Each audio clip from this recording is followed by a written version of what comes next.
Sa isang maliit na teatro sa New York, ang artistang si Ann Darrow ay mahilig magtanghal at mag-entertain ng mga tao. Gayunpaman, pagdating niya sa teatro kinabukasan, nalungkot siya nang makitang isinara ang kanilang palabas, na iniwan siya at ang kanyang mga co-actors na walang trabaho.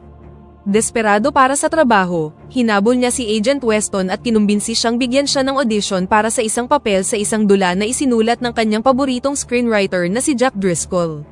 Matapos ibalita na meron ng mga nakuhang gaganap, nagpa siya si Weston na tulungan ng kawawang aktres para sa isang gig. Samantala, pagkatapos maobserbahan ng direktor na si Carl Benham ang pagkadismaya ng mga investor sa kanyang presentasyon, ibinunyag niya na nagbago ang kwento at balak niyang dalhin ang kanyang crew upang mag-shoot sa isang hindi pa natutuklasang isla. Habang tinatalakay ng mga investor ang kanyang proposal, ipinadala nila si Carl sa lobby, kung saan nakipagpulong siya sa kanyang assistant na si Colin. Sa labas ng silid, kumuha si Carl ng baso at ginamit ito para makinig. Nang marinig ang mga negatibong komento tungkol sa kanya, ang determinadong direktor ay nagmamadaling umalis kasama si Colin upang agad na mag-impake ng kanilang mga gamit at umalis ng gabing yun.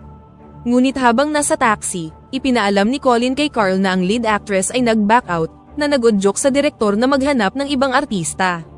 Habang tinitingnan ni Carl ang mga larawan ng mga babae na nakapost sa burlesque theater, nakita niya si Ann sa harap ng gusali, na sa tingin niya ay perpekto para sa papel. Dahil kapos sa pera, nagnakaw si Ann ng mansana sa isang vendor. Ngunit nang harapin siya ng may-ari ng tindahan, namagitan si Carl para protektahan siya. Pagkatapos ay inihatid niya si Ann sa isang hapunan, kung saan hinikayat niya itong maging bida sa pelikula sa pamamagitan ng pagsabi sa kanya na si Jack Driscoll ang sumulat ng kwento. Hindi nagtagal, nagtungo sina Carl at Ann sa pantalan para sumakay sa SS Venture. Sa tingin ni Ann ay papunta sila ng Singapore, ngunit balak ni Carl na dalhin siya at ang iba pang crew sa isang hindi pa natutuklasang isla. Sa mga oras na yun, sinabi ni Colin kay Carl na tumawag ang studio sa mga pulis, at papunta na sila para arestuhin siya.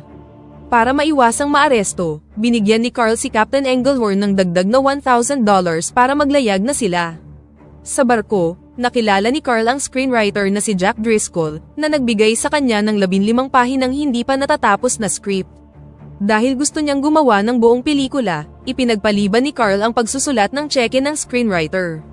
Kasabay nito, umalis na ang barko sa pantalan, kaya wala nang naging ibang choice si Jack kundi ang manatili sa barko. Pagkaraan ng ilang sandali, dinala ni Choi si Jack sa cargo area, na puno ng mga hawla ng hayop na ginagamit ng kapitan upang panatilihin ang kanyang mga iligal na kargamento, tulad ng mga bihirang hayop. Hindi nagtagal, pumili si Jack ng isang malaking hawla para doon matulog, ngunit sa pagbukas nito, isang bote ng chloroform ang gumulong sa sahig, na nakita ng screenwriter na kahina-hinala. Kalaunan, natuklasan niya na ang barko ay nagdadala ng maraming crates ng chloroform.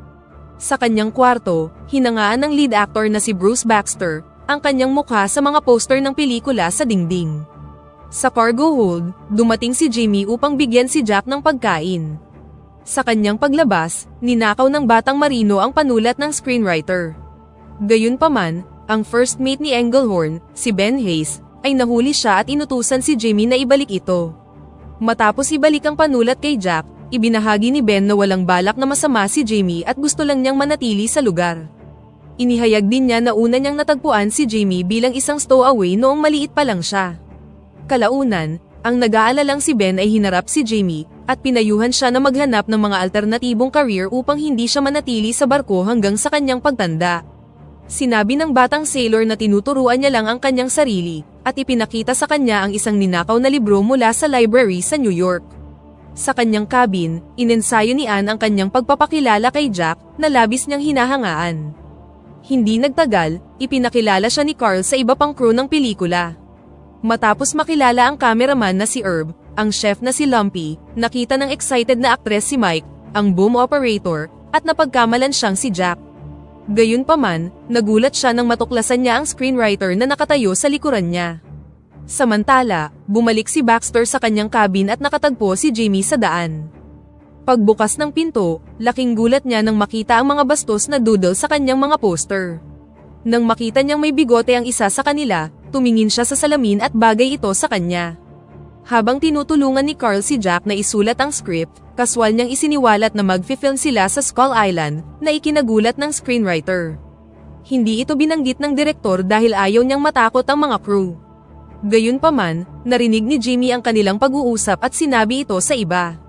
Nang hapong yun, ang inspired na si Anne ay nag-shoot ng kanyang unang eksena, na nagbigay ng isang convincing performance ng isang babaeng lumuluha habang pinapanood ang paglubog ng araw, at ang kanyang pag-arte ay nag-move kina Carl at Jack. Kalaunan, nakipag-usap si Carl kay Englehorn, na binanggit na walang lupain sa nais na direksyon ng filmmaker, at tumanggi ang kapitan na maglayag sa isang lugar na hindi niya alam. Gayunpaman, nanatiling desidido si Carl na matapos ang kanyang pelikula at iginiit na walang mawawala sa paggalugad nila rito. Kalaunan, sina Ben, Lumpy at Jimmy, ay kinumpronta si Carl para sa pagsisinungaling niya tungkol sa Singapore, nang ang totoo ay balak niyang pumunta sa isang hindi pa natutukoy na isla. Inihayag ng direktor na gusto niyang mahanap ang Skull Island para maipakita niya ito sa mundo. Sa pag-aalala tungkol sa panganib na maaaring maidulot ng paglalakbay, ibinunyag ni Lumpy at Ben ang isang insidente 7 taon na ang nakakaraan, nang makita nila ang isang castaway na nagmula sa isang isla na nakatago sa mga hamog. Binanggit nila na ang castaway, na kalaunan ay sinaksak ang sarili, ay nagsalita tungkol sa isang misteryosong nilalang na nakatago sa likod ng 100 talampakang pader. Nang marinig ang kwento, ang hindi kumbinsidong si Carl ay nanatiling desidido na mahanap ang isla. Kalaunan ng araw na yun, pumunta si Jack sa cabin ni Anne at sinabi na sumulat siya ng isang dula para sa kanya. Lumapit si Jack kay Anne, at sila ay naglaplapan. Makalipas ang ilang sandali, isang marino ang nagbigay kay Englehorn ng tala tungkol sa warrant of arrest ni Jack. Nang makita ito, inutusan ng kapitan si Ben na baguhin ang kurso papunta sa Rangoon City. Nang mapansin ni Carl na nagbago ang destinasyon, hinarap niya ang kapitan, na nagpahayag ng kanyang kaalaman sa warrant. Nakiusap si Carl na bigyan siya ng isa pang linggo dahil wala pa siyang nagagawang pelikula, ngunit iginiit ni Englehorn na ang gusto lang niya ay umalis siya sa barko. Habang itinatakda ni Ben ang landas patungong Rangoon City, may napansin si Englehorn na kakaiba. Dahil dito, inutusan niya ang first mate na suriin ang mga bituin, ngunit mabilis nitong kinumpirma na wala siyang nakikitang mga bituin sa langit. Makalipas ang ilang minuto, iniabot ni Jack kay Carl ang mapa, kung saan itinuro niya ang isang kakaibang guhit na parang umuungol na unggoy. Ang barko ay dumaan sa isang hamog, at inutusan ng kapitan ang mga sailor na suriin ang lebel ng dagat, nang biglang ibinalita ni Jamie na may malaking pader sa unahan. Nang tumama ang barko sa pader na bato, sinubukan ni Englehorn na umiwas, ngunit may mga bato sa lahat ng dako. Hiniling ng kapitan kay Ben na kunin ang manibela at mabilis na tiningnan ang sitwasyon sa labas. Nang tumama ang barko sa maraming bato, umiwas si Englehorn hanggang sa tuluyan silang huminto sa harap ng isang bato na tila isang unggoy. Nang makita ni Carl ang mga rock formation, namangha si Carl at naisip niyang isa itong magandang material para sa pelikula. Kinaumagahan, habang inaayos ng mga tripulante ang barko, si Carl at ang kanyang crew ay sumakay sa isang maliit na rowboat patungong Skull Island. Nang makarating ang mga tripulante sa lupa, dumaan sila sa isang kakaibang kuweba na puno ng mga bungo. Habang tinitingnan nila ang mga guho ng bato, naisip ni Colin na walang tao sa lugar. Nang hindi inaasahan, biglang nakita ni Carl ang isang katutubong bata, na nakaunat ang isang braso. Nilapitan ng direktor ang bata at sinubukan siyang bigyan ng tsokolate. Ngunit kinagat siya nito sa kamay. Hindi nagtagal, natuklasan ni Carl at ng kanyang mga tauhan ang maraming katutubo na naninirahan sa lugar. Sa sandaling yun, tinusok ng isang galit na katutubo si Mike gamit ang isang sibat na tumapos sa kanyang buhay. Ang iba pang mga katutubo ay lumabas mula sa kanilang pagtatago upang salakayin sila. Isa pang crew ang inambush hanggang sa mamatay, habang ang iba naman ay pinigilan. Habang ang isang matandang katutubo ay bumubulong ng mga salita sa kanyang wika, si Carl ay idiniin sa isang bato at malapit ng patayin. Ngunit bago pa man masaktan ng katutubo si Carl, dumating si Englehorn sa tamang oras upang iligtas siya. Matapos barilin ng kapitan ang mga tribesmen sa dibdib, ang iba ay natakot sa putok ng baril na nagtulak sa kanila na tumakas. Pagkatapos nito, ang mga tripulante ay bumalik sa barko, at ipinangako ni Carl na tatapusin ang pelikula para sa kanyang namatay na kasamahan at ibibigay ang pera sa kanyang pamilya. Habang naghahanda ang barko sa paglalayag, ang isa sa mga katutubo ay pumasok sa loob ng barko at dinukot si Anne. Nang matuklasan ni Jack na nawawala si Anne, pumunta siya sa kapitan at sinabihan siyang bumalik upang iligtas nila ang aktres. Samantala, pinigilan ng mga katutubo si Anne at dinala siya sa matanda, na sinampal siya ng maraming beses. Kalaunan, nilagyan nila ng kwintas ang kanyang leeg at isinakripisyo siya sa isang napakalaking gorilla na nagngangalang Kong.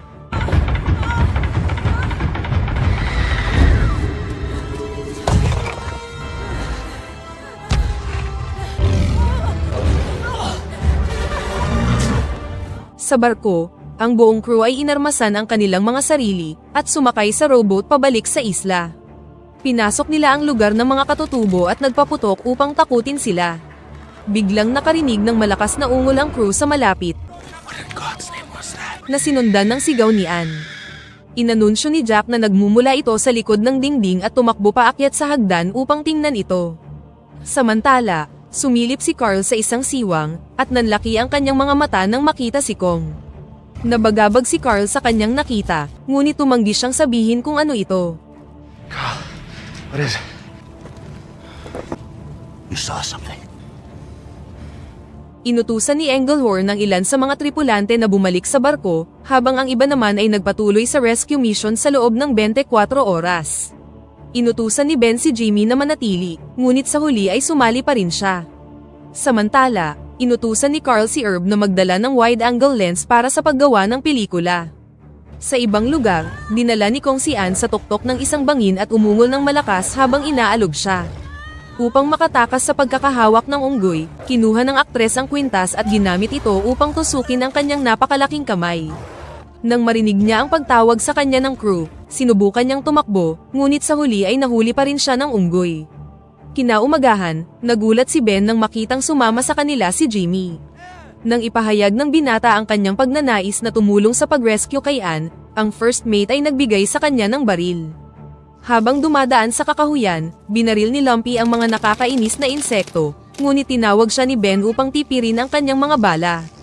Nang makalabas ang mga tripulante sa kagubatan, kinuha ni Carl ang kamera para kunan ng malawak na anggulo ng lambak.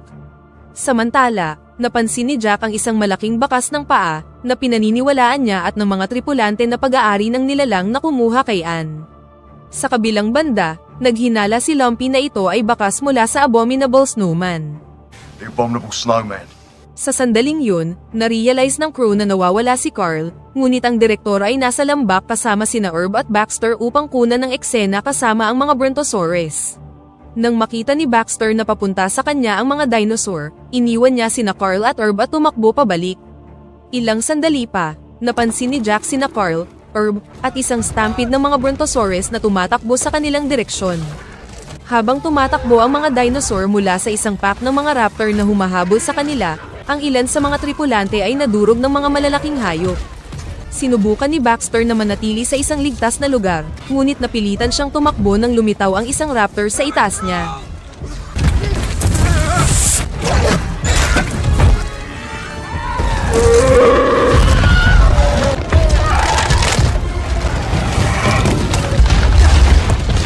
Sa takot, binaril niya ang isang raptor at pagkatapos ay aksidenteng natamaan ang isang Brontosaurus, na naging sanhi ng pagkatumba ng iba pang mga dinosaur sa isa't isa, na nagbigay sa crew ng oras upang makatakas.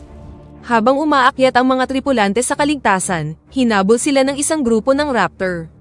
Na-stalk si Herb, kaya iniabot niya kay Carl ang tripod. Sa kabila ng pagsisikap ng direktor na iligtas siya, ang raptor ay nagtapos sa paglamon kay Herb. Kasunod ng pagpanaw ni Herb, sinabi ni Carl kay Colin na ipagpapatuloy niya ang pelikula bilang parangal sa cameraman, at ibibigay ang nalikom sa kanyang pamilya. Habang ipinagpapatuloy ng crew ang kanilang misyon, inanunsyo ni Baxter ang kanyang desisyon na bumalik na sa barko dahil aalis ito sa loob ng 9 na oras, at nakumbinsi ang ilan sa mga tripulante na sumama sa kanya. Si Jack, na determinadong iligtas si Anne, ay tinawag siyang duwag. Samantala, nagising si Anne at tinangkang tumakas, habang si Kong naman ay busy sa pagkain ng kawayan. Gayunpaman, umungol si Kong sa kanya nang mahuli siyang tumatakas. Nalilito sa reaksyon ng unggoy, sinubukan ni Anne na subukan ang katalinuhan nito sa pamamagitan ng pagsayaw. Habang gumagawa siya ng mga nakakatawang galaw, napansin niyang naaaliw ang napakalaking unggoy.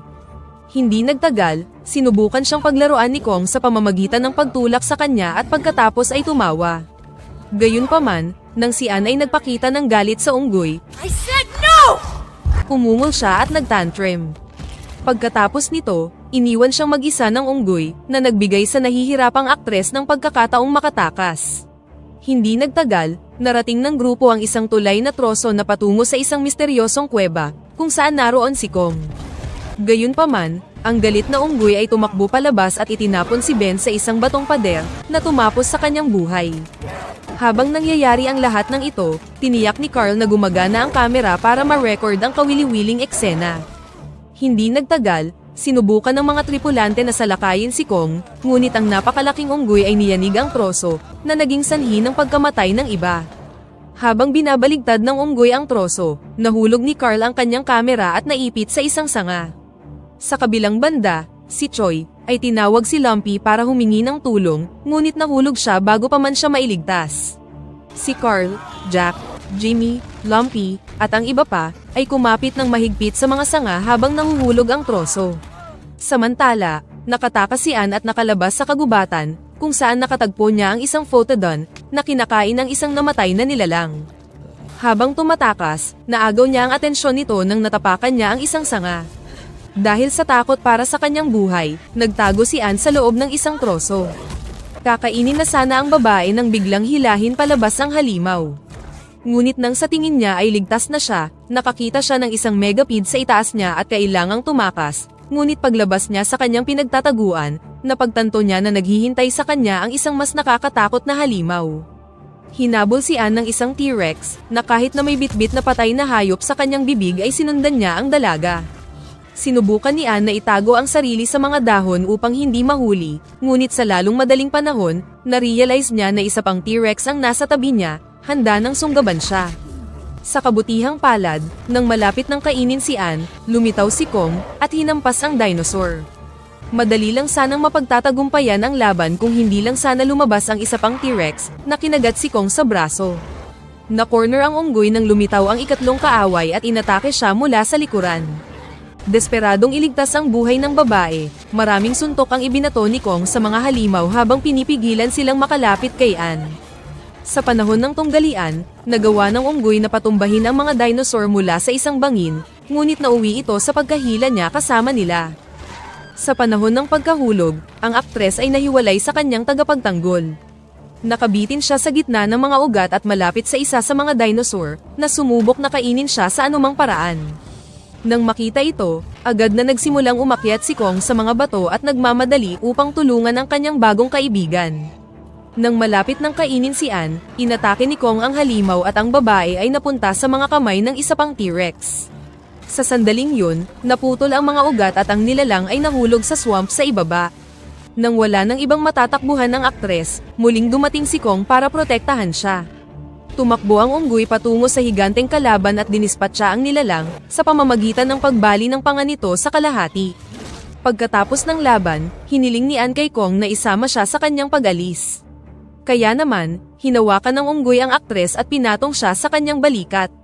Samantala sa hukay, nagising si Jack at naghagis ng flare sa mga misteryosong insekto para takutin sila. Nilapitan niya ang takot na si Jimmy, na nagdadalamhati sa pagkamatay ni Ben. Sa kabilang banda, nagising si Carl, ngunit nalungkot nang makitang sira na ang kanyang kamera. Nakita ni Lumpy ang kanyang namatay na kaibigan, at nang malaman niya ang presensya ng maraming Carnictes, isang Weterex ang lumabas sa kanyang likuran. Nang subukan ni Jack na tulungan siyang alisin ito, ang iba pang Weterex ay nauwi sa paggapang sa katawan ng screenwriter. Gumamit ng machete si Lumpy upang atakihin ang mga Carnictes, ngunit sinunggaban ng mga nilalang ang kanyang ulo at mga paa, na tumapos sa kanyang buhay.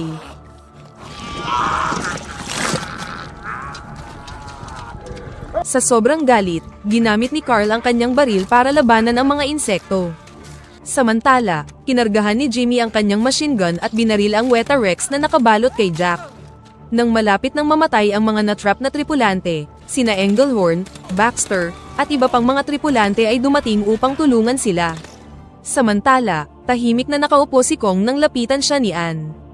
Upang alawin ang unggoy, ang aktres ay nag-juggle ng mga bato, ngunit hindi niya ito napatawa. Habang nakatingin si Kong sa malayo, pinagmasdan ni Ann ang magandang tanawin, Beautiful. At ibinuka ni Kong ang kanyang palad para maupo dito si Ann. Sa ibang lugar, nakipag-usap si Carl kay Engelhorn at ibinahagi ang kanyang plano na hulihin ang unggoy sa pamamagitan ng paggamit ng chloroform sa barko. Si Jack, sa kabilang banda, ay umaasa pa rin at nagpa siya na ipagpatuloy ang paghahanap kay Anne ng mag-isa. Keep the gate open, will you? Look after yourself! Pagkatapos makipagsapalaran sa madilim na kagubatan, sa wakas ay narating ni Jack ang lungga ni Kong at nakita si Anne na natutulog sa kanyang kamay. Nang magising si Anne, tahimik na iniabot ni Jack ang kanyang kamay upang iligtas siya, ngunit nagising si Kong at inilayo si Anne sa kanya. Dahil sa ingay nila, isang grupo ng Therapusmordax ang umatake kay Kong, dahilan para bitawan niya muna si Anne. Habang distracted si Kong, sina Jack at Anne naman ay tinangkang tumakas mula sa bangin. Sa kalagitnaan ng kanilang pagtakas, hinawakan ni Kong ang baging upang hilahin ito pataas, ngunit isang Therapusmordax ang lumipad sa malapit, na agad namang hinawakan ni Jack at kalaunan ay inilipad sila paibaba sa may ilog. Nakarating sina Jack at Anne sa tuyong lupa at patuloy na tumakbo sa kagubatan, hanggang sa makita nila ang malaking entrance. Ang natatarantang screenwriter ay humingi ng tulong kay Carl, ngunit inantala nito ang pagbibigay sa kanila ng akses sa tulay nang sabihin niya sa crew na maghintay. Si Colin, na gustong tulungan sina Jack at Anne, ay hinawakan ng itak at pinutol ang lubid, at bumagsak na ang kahoy na tulay para makapasok na ang dalawa. Nang muling makasama ng dalawa ang crew, na-realize ni Anne na plano ni Carl at ng mga lalaki na hulihin ang unggoy.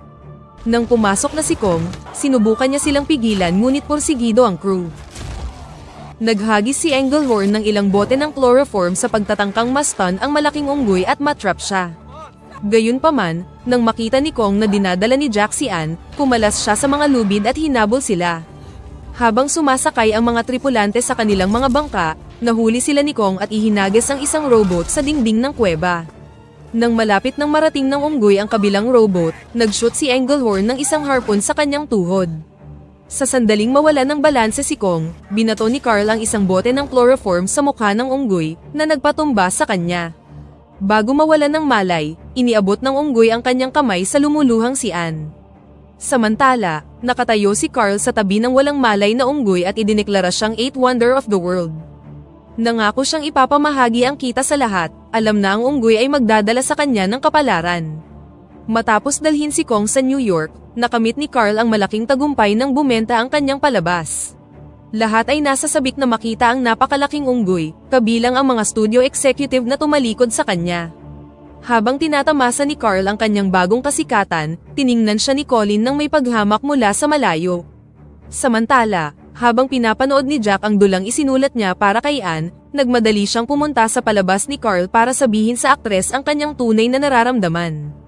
Samantala sa auditorium, nasa spotlight si Carl, gumagawa ng kanyang opening remarks. Ibinahagi niya ang kwento ng kanilang pakikipagsapalaran upang tugisin ang hayop na kumitil sa 17 buhay, at kung paano nakuha ng isang babae mula sa New York ang puso ng mabangis na hayop. Upang parangalan ang buhay ng mga magigiting na lalaking ito, sinabi ni Carl na nagpasya siyang ibahagi ang kanilang kwento sa buong mundo.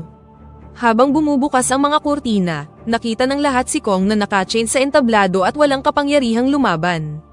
Ang hayop, na dating itinuturing na hari sa kanyang mundo, ngayon ay ganap ng walang ganang mabuhay at naging puppet ni Carl. Kasunod nito, ipinakilala ni Carl si Bruce bilang ang bayani na nagligtas sa babae mula sa mga kamay ng halimaw na yun. Habang nanonood si Jack, tumayo si Colin sa tabi niya at ipinahayag ang kanyang pagkadismaya sa pangako ni Carl ng kayamanan. Hindi nagtagal, ipinakita ni Carl ang bahagi ng pagtatanghal kung saan si Anne ay isasakripisyo kay Kong. Gayunpaman, nang lumabas si Anne sa entablado, umungol si Kong nang ma-realize niyang hindi ito ang Anne na kilala niya. Nang makita ni Jack na ibang artista ito, tinanong niya si Colin kung nasaan si Anne. Walang ideya si Colin kung nasaan siya, at ang alam lang niya ay tinanggihan niya ang alok ni Carl na magbida sa palabas para sa malaking pera. Sa isa pang teatro, ang maluhaluhang si Anne ay nakasuot ng magandang puting damit, habang siya ay nagtatanghal sa entablado. Nang mapansin ni Jack na galit si Kong, pinayuhan niya ang karamihan na umalis. Ilang sandali pa, pumasok na ang mga photographer sa eksena, na mas lalong ikinabalisa ni Kong, at ginamit niya ang lahat ng kanyang lakas para subukang palayain ang sarili. Sa paniniwalang bahagi lang ito ng palabas, ang mga manonood ay humanga, ngunit sa lalong madaling panahon, na-realize ng lahat na wala na sa kontrol ang sitwasyon at desperadong tumakas. Nang makalaya si Kong sa mga chain, sinunggaban ng gorilla ang aktres na nagpapanggap na si Ann at itinapon siya. Habang tumatakbo ang lahat, nakita ni Kong si Jack at sinimulang habulin siya. Pagkalabas ng gusali, si Kong ay nagdulot ng takot sa lahat ng makasalubong niya sa lansangan at inatake ang mga paparating na sasakyan. Lumabas si Kong upang hanapin si Ann at kinuha ang lahat ng mga blonde na babae na makita niya sa daan, sa paniniwalang maaaring isa sa kanila ang hinahanap niya. Nang marinig ang mga balita tungkol sa kung ano ang nangyayari, tumakbo ang aktres patungo sa lugar, habang si Jack naman ay ginamit ang isang taxi bilang pain para subukang itaboy ang unggoy palabas ng syudad. Nang makita siya, kaagad na sinundan ni Kong ang lalaki sa mga lansangan. Pagkatapos ng mahabang habulan, nagawang makorner ni Kong si Jack at napabaliktad ang taxi, dahilan para mawalan ng malay ang lalaki. Nang lumingon si Kong sa gilid niya, natahimik siya nang bigla niyang makita si Ann na naglalakad palapit sa kanya. Hinawakan niya ang aktres at pumunta sa isang nagyayelong lawa sa isang parke, kung saan masaya siyang nag-slide sa yelo habang hawak si Ann. Habang ini-enjoy ni Kong ang sandali kasama si Ann, dumating ang mga pulis at pinaputokan siya. Sa gulat, mabilis na tumakas ang hayop at umakyat sa mga gusali upang makapagtago mula sa mga tumutugis sa kanya. Kalaunan, umakyat ang malaking unggoy sa Empire State Building, kasama si Ann. Nang ang unggoy ay nakarating sa patag na ibabaw, saglit siyang nagpahinga upang humanga sa magandang pagsikat ng araw sa tabi ng taong pinakamamahal niya. Ilang sandali pa, dumating na ang mga eroplano para patayin siya. Inilapag niya si Ann sa sahig at pagkatapos ay umakyat sa itaas, kung saan hinampas niya ang kanyang dibdib at umungol. Ngunit hindi nagtagal, lumapit ang mga eroplanong pandigma at nagsimulang magpaputok sa hayop. Kahit na tinamaan ng maraming bala, ang hayop ay nanindigan sa kanyang misyon na dispatsahin ang mga taong yun at ginamit ang lahat ng kanyang lakas upang atakihin ang mga eroplano. Gayunpaman, nagpa siya ang babae na sundan siya. Alam na si Ann ay nasa gusaling yun, nagpa siya si Jack na kunin siya at pinabagsak ang mga gwardya upang makaakyat doon. Samantala, umakyat si Ann sa hagdan upang maabot si Kong, ngunit isang bala ang tumama sa hagdan at nauwi ito sa isang aksidente. Ngunit bago pa mahulog si Ann, sinalo siya ni Kong at ibinalik ang babae sa loob ng gusali, kung saan ligtas siya. Patuloy na nagpaputok ang mga eroplano, ngunit umakyat muli si Kong sa itaas ng gusali upang kabugin ang kanyang dibdib at umungol. Nagpa siya si Ann na manatili sa kanyang tabi hanggang sa huling minuto, at nagawang patigilin ang mga piloto sa kanilang pagpapaputok. Habang nanghihina dahil sa mga natamong sugat, tiningnan ni Kong si Ann, at marahang hinawakan ang kanyang mukha. Matapos matamaan ng mas marami pang putok ng baril, bumagsak ang unggoy sa kalye sa ibaba, na iniwan si Ann na lumuluha. Ilang sandali pa, sa wakas ay dumating na si Jack, at niyakap ng mahigpit ang umiiyak na aktres. Makalipas ang ilang minuto, ang buong bayan ay nagtipon sa paligid ng walang buhay na katawan ng nilalang, at ang lahat ay nag-aagawan para makakuha ng litrato sa tabi ni King Kong. Nang makita ang malungkot na sinapit ng hayop, naisip ni Carl na hindi ang mga eroplano ang pumatay sa kanya, ngunit ang kanyang pagmamahal para kay Ann, at dito na nagtatapos ang pelikula. Pakipindot naman ang like button kung nagustuhan mo ang pelikula, at kung hindi naman, pindutin mo ng 2 beses ang dislike button para lang makasiguro.